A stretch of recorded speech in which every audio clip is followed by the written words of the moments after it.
Presentamos ahora sí al diputado nacional Pablo Cosio. ¿Cómo le va?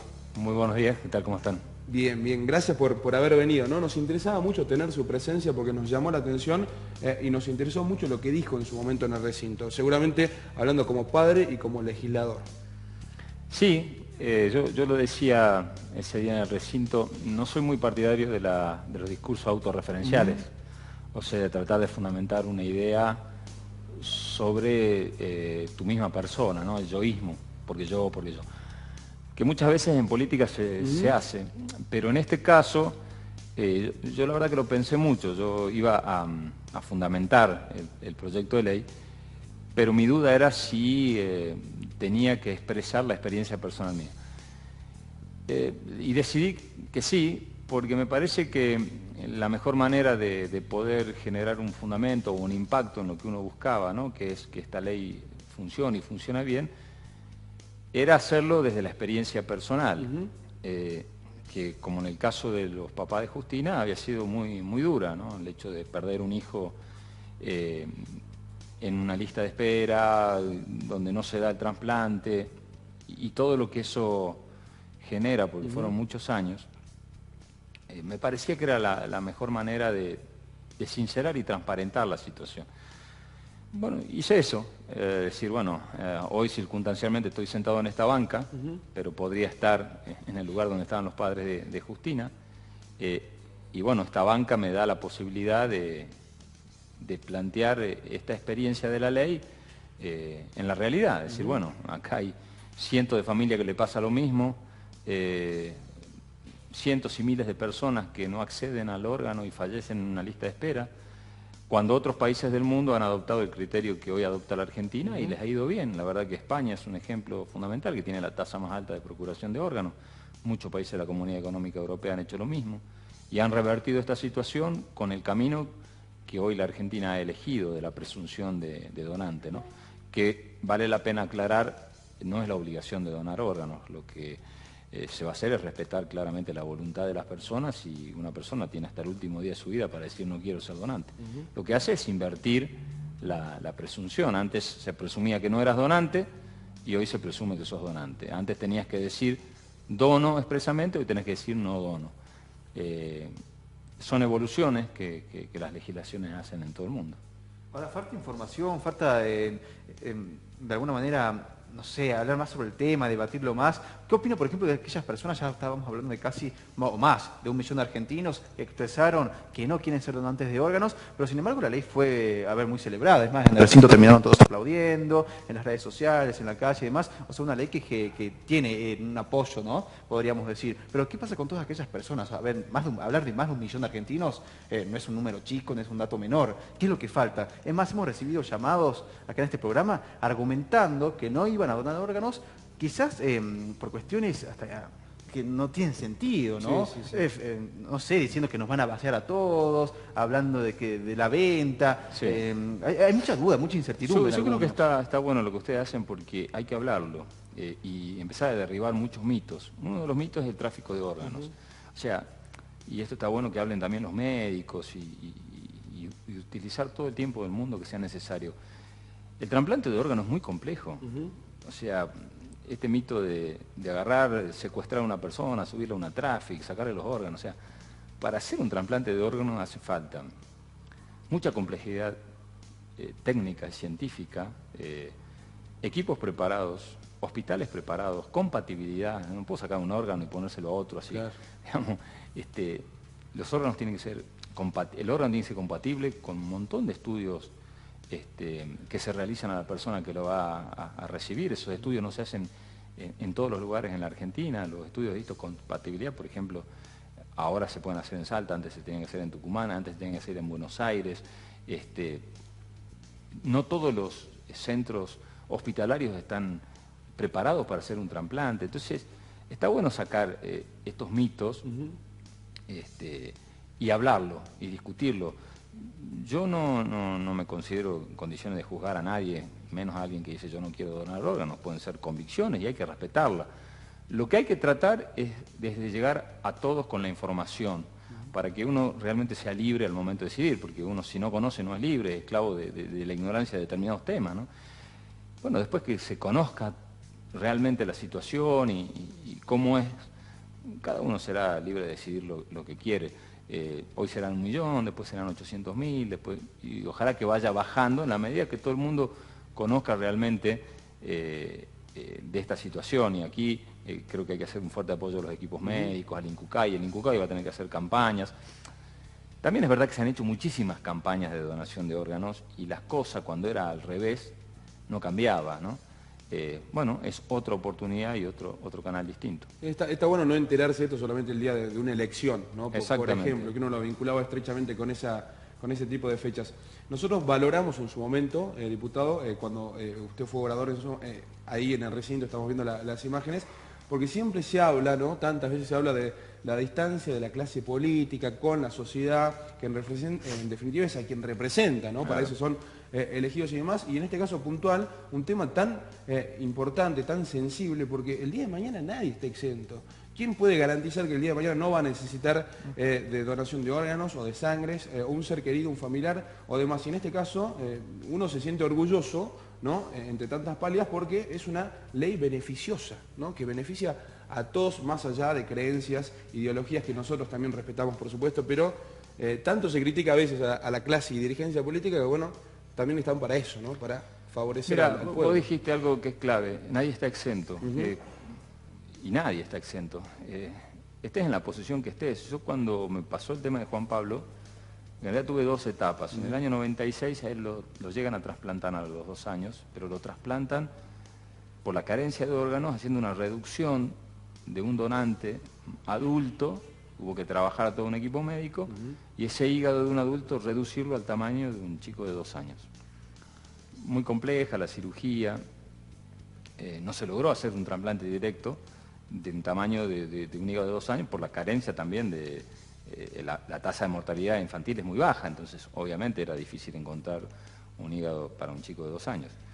Y después, bueno, por toda esa complejidad y una cuestión muy larga de explicar desde el punto de vista de su enfermedad, sabíamos que podía haber la necesidad de un retrasplante a los 16 años. Más adelante, perdón, no sabíamos cuándo podía darse. Bueno, se dio a los 16 años por una crisis en la enfermedad de él. Yo era ministro en ese momento, era ministro acá en Salta. ¿Qué quiero decir?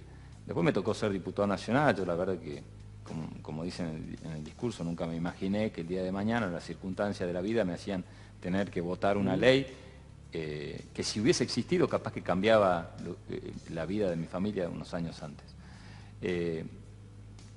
No sabes cuándo te puede tocar.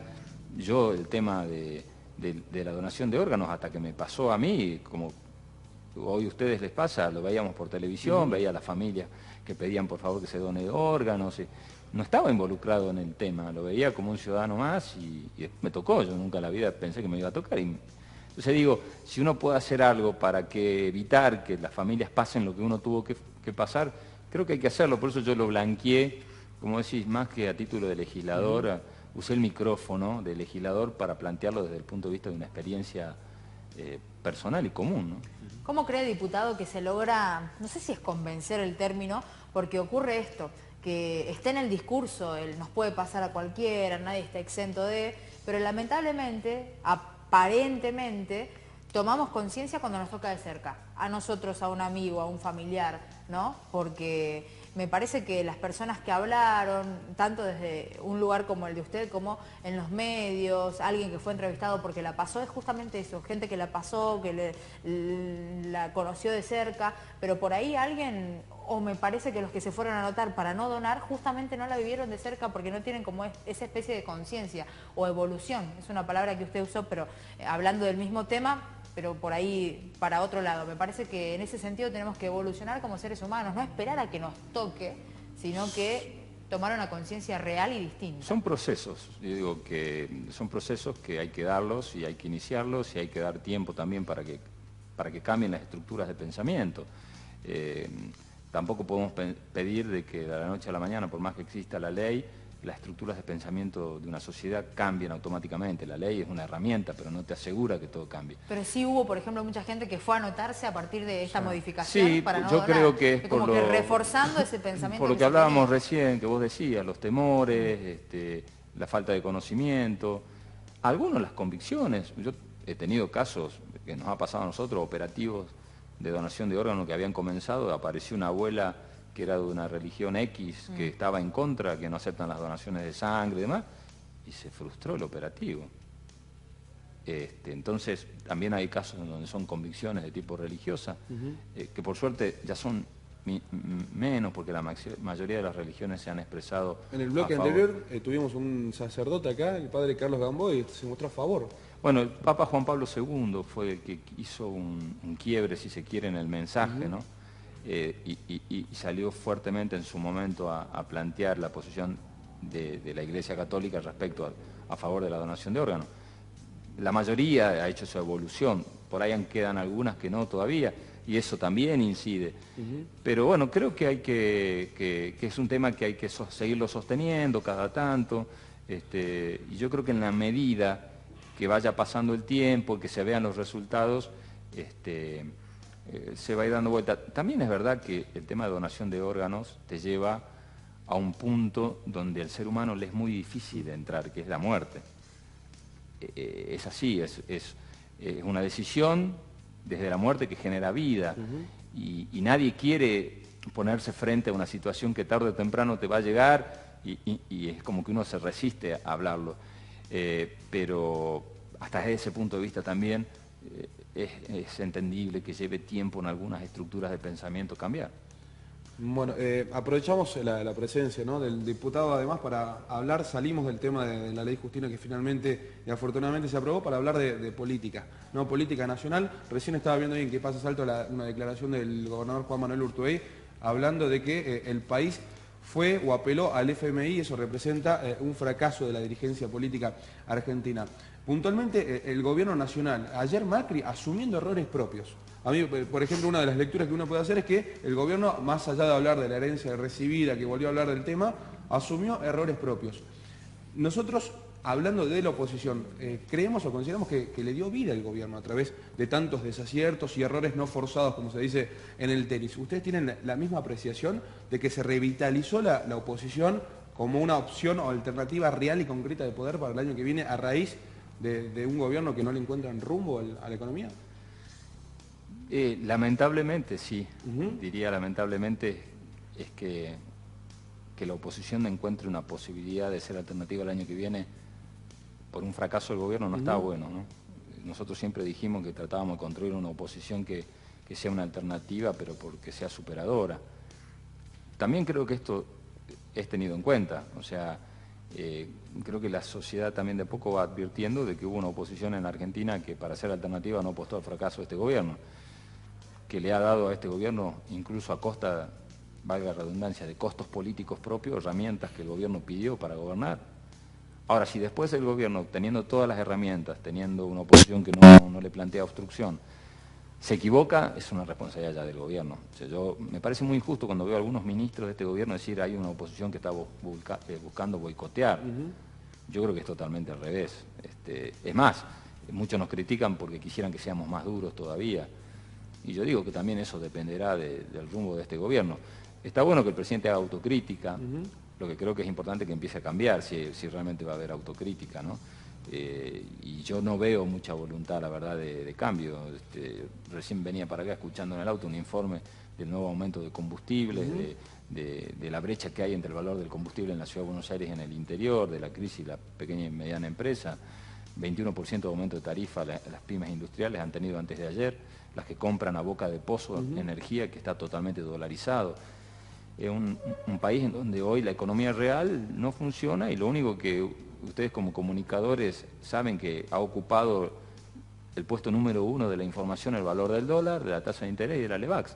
Y la economía real de la Argentina no crece con eso. Entonces, la timba, la especulación. El sector financiero. Y la verdad que el sector financiero es negocio para pocos. Para los que trajeron plata, hicieron el circuito financiero y se lo volvieron a llevar. Pero la economía real de la Argentina no crece. Si el gobierno va a hacer autocrítica, sería importante que se aboque a eso, ¿no? ¿Urtubey sigue siendo presidenciable para usted? Sí, creo que sí. Creo que sí. Porque más, hemos repasado también hace algunas semanas cómo Navarro, bueno, usted lo conoce, sí, periodista militante, periodista acá, dijo hasta que era posible que Juan Manuel Urtubey sea el jefe de gabinete de Cambiemos, ¿no? Jefe de gabinete de Mauricio Macri, lo que lo llamamos, por supuesto, bueno, yo creo que... y dijimos, no sé si es muy posible. O canciller. Yo creo que eso se dijo porque es presidenciable. Me parece que como es una de las figuras que más protagonismo va teniendo, el tirar eso claramente es una maniobra para tratar de bajarle, digamos... Las acciones. Las acciones, o sea, no hay ninguna posibilidad de que Urtubey sea funcionario del gobierno nacional. Primero porque va a terminar su mandato como gobernador y segundo porque más allá de que haya tenido una actitud dialoguista, como llaman algunos, ¿no? Desde su institucionalidad, no tiene nada que ver con el modelo económico que hoy desarrolla la Argentina, lo ha dicho. El que ha tirado esa versión es para tratar, debe ser que está preocupando a algunos sectores su presencia. Yo creo que es presidenciable. Después, si es candidato o no, obviamente lo va a definir él, pero me parece que es una de las figuras que van emergiendo como una alternativa para el 2019. Bueno, diputado, muchísimas gracias. No, gracias a ustedes.